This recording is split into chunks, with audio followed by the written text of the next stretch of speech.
Good evening, everyone. This is On the Wrong Lead presents Saratoga Daily, and I am here with Murphy. Also, his real name of Greg. He is an NHC competitor. He's a big tournament player, very involved in that scene. Another person that, as I mentioned last night with Caleb, he's somebody when Murph says something and he goes, "Hey, I'm all over this horse." He's somebody I definitely take note of, and we'll move my picks around, for good or for bad. But his opinion carries a lot with me. So Murphy, I know you were playing along Saratoga today, and also playing some Monmouth with a Haskell card. What were you seeing? What was working for you? Yeah, so I don't really play Saratoga too much during the summertime because I'm really more of like a West Coast player. But with Del Mar being off, um, I did play Saratoga. I hit the late pick four, and I felt that the dirt was pretty speed favoring. There was that one horse, that 12-1 on the 9 furlong race that kind of came from behind, but I kind of felt like that race kind of fell apart. And kind of when it gets like after the 8 furlongs, it's kind of hard for me to say like, okay, the track is speed favoring or not. I mean, maybe if a horse wired there, I could say definitely. But I definitely felt like speed was pretty good at Saratoga. And then as far as the routes go, the turf, I felt like it was a pretty fair turf course today. Yeah, I would tend to agree. I think turf felt real fair. I would say that anything out to 7 furlongs seemed very speed favoring. You wanted to be really on the front end, on or just off. And I mean we didn't have a lot of more distance races, but the ones we did have, it seemed like they were pretty planned pretty fair. You could definitely come from way out of it. I don't know if that eighth race you're talking about, if that completely collapsed and that's why that happened, or if it was a little more closer friendly at those distances. But yeah, I would I would agree. I would tend to say that's pretty spot on. Yeah, and the only thing I'll say about Monmouth is I do not want authentic in the Derby at all. I saw on the futures he was like 7-1. I don't know if that's changed since that win, but and I saw some people saying like he wasn't really pushed that hard or whatever it is. But I don't think the horse is bred to go further anyway. Like Into Mischief, I already don't think belongs anywhere past like a mile. And then you kind of see that performance where he really just kind of shortened strides, just going 9 furlongs. So I don't see how there's going to be any way the horse can get another furlong. And there's just so many more interesting horses that are already headed towards the Derby. I do not want any part of the authentic come Derby day. Yeah, I would agree with you. He, I think, was very exposed today. It very much showed that he is very distance limited. He was absolutely begging for the wire and almost got nailed by New York traffic. I think out of that race, the horse you want back is New York traffic at a little bit longer distance of the two. So going into tomorrow, what are you looking at on this Sunday card? Yeah, so I did look at a couple of races. There was two that I kind of liked. One of the races, which is where I guess we'll start, is race three. It was there's a Chad Brown horse that's the favorite, that's at 6-5, and I think the horse is vulnerable. And the reason why I say this is because he's by Union Rags. I think pretty highly of turf breeding. So Union Rags, he's a pretty crappy turf sire. He only wins like 4% of the turf races. Yeah, he's trained by Chad Brown, but I don't think Chad can he can't change a horse's breeding, right? He might be a turf trainer, but I don't think he'd be able to change, the horse breeding, how it came out. And then the winner of that race was also another Chad Brown runner. So kind of looking through the card, or through that race in race three, I actually had a hard time finding a horse that I really liked. So I kind of landed on three other horses. One of them is a first-time starter by Grand Motion. And I noticed that the dam on that horse had won almost 500,000. So I did look through to see like where did this horse race at. And the race at Woodbine, I can't remember if she was a grade six winner, but I know she was definitely grade stakes placed. Mostly on all weather, but she did win a turf race. So turf isn't totally out of the question for the horse. The horse is by Malibu Moon. The horse's name is Witch Moon. They're number two. And then they have Irad. So kind of, good jock. Grand Motion, not too great on first time starters, but definitely a horse who I'd be willing to take a shot with. Then the next horse was the 3-horse Halo City. It's kind of hard for me to like totally support this horse because I know Saratoga is more about connections. But the horse did do fine on the turf last time. Isn't too like the time form figure isn't too far away from the one who has by far the best speed figure in the field.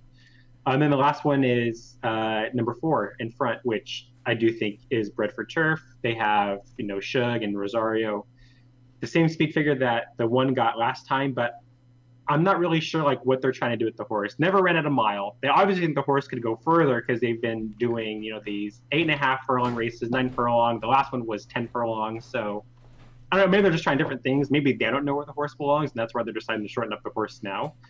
So I don't know. And I'm not exactly sure how I'm going to use the thought of tossing the one in a sequence.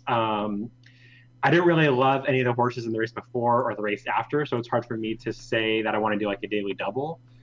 Probably what's going to end up happening is I'll just kind of look through a pick 4, and then I'm just not going to include the Chad Brown horse at all, and hopefully I can beat him. Yeah, no, I would agree. I did like in front in here quite a lot because it looks like the last time they decided to put the horse in front.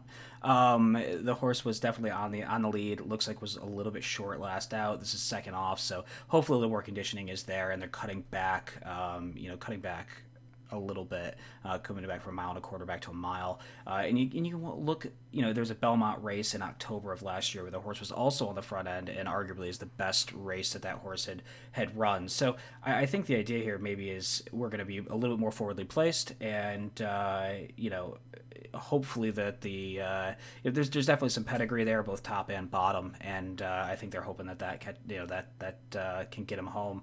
And again, your 3, I really do like Halo City. Halo City is a horse that I find very interesting because it's sort of dirtied up form. You're talking, it's David Duggan, who is not a trainer you think of as a Saratoga trainer or a big meat trainer. You're getting Kendrick up, who's winless on the meat so far, so not super live connections, but that last race was by far and away the best race of this horse's career. So, maybe the horse really wants to be on turf. You're getting a second turf start here. Hopefully Kendrick sort of figured the horse out a little bit the last time out, and if you get close to the 8-1, I think it's well worth taking a stab. And I do like your structure. I like this early pick 3. I think you can single in the first leg and then kind of get around the Chad here. And I think if you get around the Chad, this probably plays because I think that the Chad horse takes a ton of money in here. Yeah, I would agree. So, anything else? Any other races you were sort of interested in this card? Yeah, so there was one more, and it was race 6, which is also another turf race. I kind of gravitate more towards the turf races because in general, I find that you'll get more prices, and it's a bit more trip dependent compared to dirt, where if you have a horse that just goes to the front, a lot of times you can just catch that horse as a winner. So the horse I was looking at here was the number 1 Space Mountain. I know that historically the Saratoga turf courses, they favor the inside rail anyway, especially on routes. This horse has kind of dabbled around in stakes races, hasn't had really too much to show for it. They won a stakes race at Remington Park. But this horse has won at the 50,000 claiming level before. They won at the 62.5 claiming level before. And then it's going to be first off the layoff. You get a jock in Jose Ortiz, who's just been on fire before the start of this meet. Mike Maker, who is a pretty good turf trainer. So with the horse being 10-1, I think the horse definitely fits and makes sense. The other horses that I liked in here were like the 3 other morning line favorites. Number 5, Financial System, which is another Chad Brown trainee. The number 7, Century, which is also by Shug. And then the number 9, which is Croy, which has Danny Gargan. I think it was Caleb that pointed out to me earlier today that Danny Gargan's like 1 for 35. So he's not like too hot of a trainer right now. Probably how I'm going to end up structuring this race is on an exacta key with 1 over those 3 horses. So 1 over 5, 7, 9. And then I'll do the reverse where 5, 7, 9 over 1. And then when I'm putting the bet in, I'll probably use the 9 on top for less money, just knowing that Danny Gargan just is cold right now. Yeah, I really like that structure. I really like that approach. Now, what do you think of Space Mountain here being in for a tag versus coming in and dropping down to maybe like an optional claiming level? I thought it was a little weird that the horse is coming out of a bunch of great G3s and some black type stakes, comes out of a black type last out, and they drop all the way down to the claiming ranks, kind of skipping the optionals. Seems like that's a pretty aggressive class drop. You think that's just a try to get a win at Saratoga, or are they trying to get rid of this horse? Um, I kind of think it's both. I do think that they are trying to get the win by putting the horse in for a tag. They're allowed 2 pounds. So I mean, 2 pounds, whatever. In my normal handicapping practice, that's not anything. And it could be that they're trying to get rid of the horse. I mean, he's 7 years old. Hasn't really shown much. Since last September. But now he's kind of coming first off the layoff. They could just be trying to steal one here. And this is the kind of premier meet that everyone wants to go to. And there's something else that I like with this horse is he's not, this isn't his first time racing at Saratoga. He made his first start here at Saratoga back in 2015. He's run a couple of races since then. One of those races he just barely lost by a nose. So I know there's some like horse for course type horses out there, and I don't have any worry that this horse won't be able to manage this inner turf course. Yeah, no, I tend to agree with you. I mean, these aggressive class drops scare me less at Saratoga, especially when you're talking about the fact of it's a $67,000 purse with a claiming 50. If the horse does get taken, it effectively is the same amount of money that the last race they would have gotten winning, and they're getting rid of a 7-year-old. His maker's probably playing the game of if the horse gets taken, it gets taken. I don't really care, but more than likely due to the horse's age and probably being at the tail end of its career, he's not going to get taken. So he feels like he can take an aggressive stab here and try to steal one. So yeah. No, I do very much like this. That was one of the horses that sort of jumped off the page at me, especially because these inside two posts on routes at Saratoga, especially on the inner, are phenomenally good. If you pop the gate, you can get early forward position, and because of the corners are so tight, they're very, very, very tactically driven, I guess you would say it, very positionally driven. So that this horse should get a really preferred trip, and I don't think either of the two horses immediately outside make a lot of sense. So should get that nice pocket trip. I think there's a little bit more speed drawn outside. That's probably going to send. The 3 will probably try to go, but should get that nice pocket trip and should at 10-1. I think you're getting paid. There's a lot of value there. Yeah, I definitely agree with that. So anything else in here you look at? Anything else you want to chat about? No, those are the two primary races that I was really looking forward to tomorrow. And kind of in the middle of the card, there's kind of two, I guess, like high volatility races. There's two 2-year-olds right in between that 50,000 claim we were just talking about. So again, it's kind of hard for me to be like, oh man, I really want to send this play when you have 10 horses in the race after that one, and then another, 9 in the race before it. So, yeah, and the race before it's a 5.5 furlong turf sprint, which is absolutely just roll the dice kind of a race, especially with a bunch of 2-year-olds. So yeah, and that race looks just wide open. So yeah, I agree with you. I think probably a vertical in that race or just a straight win bet is probably how I would approach it as well. yep. Is there anything that you wanted to talk about? No, I mean, I think for me, the sequence I liked the most was, and you had talked about it, trying to get around that early pick 3, try to get around the Chad. I think Dow's Beach is in the first race. I absolutely love Dow's Beach. Dow's Beach loves Saratoga. I mean, yeah, he's a 9-year-old here, but he kind of towers over this field, and I think this should be a fairly easy spot for him. Again, Dow's Beach is one of those horses where is in an optional 40 in for a tag, and they're probably not worried about somebody taking the 9-year-old away. So again, Maker playing the same game here with a Rad up, and Rad has been very good on him. So I think he's pretty singleable in the first leg for me, and then I was 4, 5, 7 in the second, and then probably trying to get to I had it trying to get to that 3 and that 4, the two of the horses you liked in the third leg, and that's a play I think I can really leverage up. I can play a $20 pick 3. The base, it's going to be cost me whatever, $6 for the dollar play. It's a $120 pick 3, but it probably pays back $1,000. So I'm probably getting 10-1 implied on a sequence that I think is pretty slammable. And then I like to target those types of things at Saratoga. I mean, I know I've been looking at the meet so far. If I'd been playing pick 5s, I would not be doing well. But slamming some doubles, slamming some pick 3s, that's how I've been approaching it so far, doing well with it. Yeah, I agree. Like you said, it's a lot easier for me to just kind of slam one play that I really like and kind of like scatter my bankroll, Yeah. throughout the day. Now, if you looked at a card like this, if you're looking at 10 race card, would you target those like just those two races to play on the day, or would you try to play bigger sequences? How would you approach it? So I typically try to play like one or two races, or a horse that I really love, even if they're chalk. So kind of like you were saying, like Dallas Beach, even though they're 9-5 and they're the favorite, they're six, 6 for 9 at Saratoga. You're right. They love the course.